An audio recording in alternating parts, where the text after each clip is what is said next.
ഞാൻ സാധാരണ പറയാറുള്ളത് നമ്മളെല്ലാവരും കിച്ചണിനകത്ത് ഗ്ലോസി ലാമിനേഷനും ഗ്ലാസ് ഫിനിഷ് എന്തെല്ലാം ഫിനിഷിലാണ് ഇപ്പോഴത്തെ കാലത്ത് മോഡുലാർ കിച്ചൺ മേക്ക് ചെയ്യുന്നത് 4 ലക്ഷം 5 lakhs 6 lakhs 1 lakh 10 lakhs എത്രയോ രൂപ നമ്മൾ സ്പെൻഡ് ചെയ്യുന്നുണ്ട്. പക്ഷേ ഇതാരും ക്ലീൻ ചെയ്യുന്നുണ്ടോ? അത് എങ്ങനെ ക്ലീൻ ചെയ്യാം?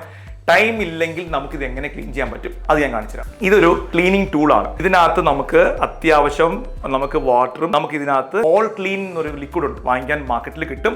ഞാൻ അത് കാണിച്ചു തരാം. ഓൾ ക്ലീൻ നമ്മൾ ശ്രദ്ധിക്കേണ്ട ഒരു കാര്യം, വിമ്മോ അല്ലെങ്കിൽ മറ്റുള്ള ഡിറ്റർജൻറ്റ് എടുത്ത് ഉപയോഗിക്കരുത്. കാരണം അതിനകത്തെല്ലാം വളരെ മൈന്യൂട്ട് ആയിട്ടുള്ള ആസിഡ് ഉണ്ടാവുമ്പം അത് വെച്ച് നമ്മൾ റെഗുലറായിട്ട് ക്ലീൻ ചെയ്യാൻ നിന്ന് കഴിഞ്ഞാൽ ആ ലാമിനേഷൻ ഫെയ്ഡ് ആവാൻ ചാൻസ് ഉണ്ട്. അപ്പോൾ ഇത് നമുക്ക് ക്ലീൻ ചെയ്യാൻ, ഇത് നമ്മുടെ കെമിക്കല്, ഇത് നമുക്ക് വൈപ്പ് ചെയ്യാം. അപ്പം നമുക്കൊന്ന് ജസ്റ്റ് ഒന്ന് ഞാൻ കാണിച്ചു തരാം. ഇപ്പോൾ ഓൾറെഡി ഇപ്പം 2 ദിവസമായിട്ട് കയ്യിലൊക്കെ പിടിച്ച പാടിനകത്തുണ്ട്. വീക്കിലി 1 സൺഡേ ഒക്കെ ചുമ്മാ ഫ്രീ കിട്ടുമ്പോൾ ചെയ്താലും കുഴപ്പമില്ല. ഇതിങ്ങനെ സ്പ്രേ ചെയ്യണം. ഇത് നമ്മളിങ്ങനെ സ്പ്രേ ചെയ്തിട്ട് ഇപ്പം സ്പ്രേ ചെയ്തപ്പം ഈ ഒരു ലിക്വിഡ് എല്ലാം ഇവിടെ ഫോം ആയിട്ടുണ്ട്. എന്നിട്ട് നമ്മൾ തിരിച്ച് അതേ ഹാൻഡിൽ തന്നെ നമ്മൾ തിരിച്ച് ഇതിനെ ഒന്ന് ബ്രഷ് ചെയ്യാം. ബ്രഷ് ചെയ്യുമ്പം ഇതിനകത്ത് ഒട്ടും സ്ക്രാച്ച് വരത്തില്ല. എന്നിട്ട് ഇതാണ് നമ്മുടെ വൈപ്പർ. ഈ വൈപ്പർ വെച്ചിട്ട് നമ്മൾ പ്രോപ്പറായിട്ട് വൈപ്പ് ചെയ്യാം.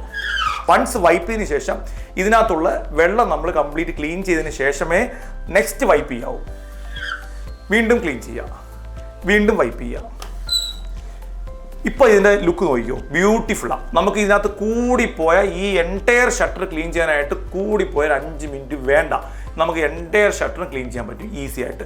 എല്ലാവരും ശ്രദ്ധിക്കുക, എത്രമാത്രം പെർഫെക്റ്റ് ആക്കി വെക്കുമോ അത്രയും നമുക്ക് ലൈഫ് പെർഫെക്റ്റ് ആയിട്ട് കിട്ടും. ഇങ്ങനൊരു ബ്രഷ് കിട്ടും. ഇത് വെറും ബ്രഷ് അല്ല, ഇതിനകത്ത് ലിക്വിഡും കൂടെ ഫില്ലാണ്. നല്ല ക്വാളിറ്റിയുള്ള സാധനം വാങ്ങിച്ചാൽ ബെറ്റർ ആയിരിക്കും. അപ്പം നമുക്ക് ഈ ലിക്വിഡ് ഫില്ല് ചെയ്തിട്ട് ഈ ബ്രഷ് വെച്ചിട്ട് തന്നെ നമുക്ക് വേണമെങ്കിൽ നമ്മുടെ ഈ സിങ്കെല്ലാം പ്രോപ്പറായിട്ട് വാഷ് ചെയ്യാൻ പറ്റും.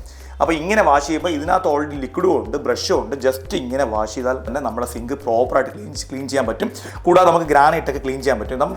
അപ്പോൾ ഇതെല്ലാം നമ്മൾ എന്തിനാണ് പറയുന്നത് വെച്ചാൽ ഡേ ടു ഡേ യൂസിനാണ്. വിമ്മൊക്കെ കയറി ഒഴിച്ച് പിന്നെ ബ്രഷ് വെച്ച് തേച്ച് പിന്നെ അത് ക്ലീൻ ചെയ്യുമ്പോൾ ഒരുപാട് സമയം എടുക്കും. ഇനി അങ്ങോട്ടുള്ള ജനറേഷൻ മൊത്തവും എല്ലാവരും വീട്ടിലെ കുട്ടികളും അച്ഛനും അമ്മയും എല്ലാവരും വർക്കിംഗ് ആയതുകൊണ്ട് അവർക്ക് കുറച്ചും കൂടെ ഈസി പർപ്പസാണ് ഞാൻ ഇതിനകത്ത് പറയുന്നത്. ഈ ഒരു ബ്രഷ് നമ്മൾ മാർക്കറ്റിൽ അവൈലബിളാണ്. ഇത് വാങ്ങിക്കണം. ഇത് വാങ്ങിച്ചു കഴിഞ്ഞാലുള്ള ഗുണമെന്ന് പറഞ്ഞു കഴിഞ്ഞാൽ നമുക്ക് കൈ കൊണ്ട് ഗ്രാൻഡിൻ്റെ സൈഡ് ക്ലീൻ ചെയ്യാൻ പാടാം. അപ്പോൾ നമ്മൾ സൈഡ് എല്ലാം ഈ ബ്രഷ് വെച്ച് ക്ലീൻ ചെയ്യാൻ പറ്റും. ഈ ബ്രഷ് ആകുമ്പോൾ കറക്റ്റായിട്ട് സ്ലിമ്മാണ്. ഈ ബ്രഷ് സ്ലിമ്മാണ്.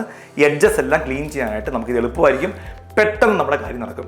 കുറച്ച് ടൂൾസ് നമ്മൾ വീട്ടിൽ അരിയും മുളകൊക്കെ വാങ്ങിച്ച് വെക്കുന്നത് പോലെ ഇങ്ങനെ ഒരു 3-4 സാധനം നമ്മൾ വാങ്ങിച്ച് നമ്മുടെ കിച്ചണിൻ്റെ ഒരു കോർണറിൽ വെച്ച് കഴിഞ്ഞാൽ ഇത് നമുക്ക് ഡേ ടു ഡേ യൂസ് ചെയ്യാൻ എളുപ്പമായിരിക്കും.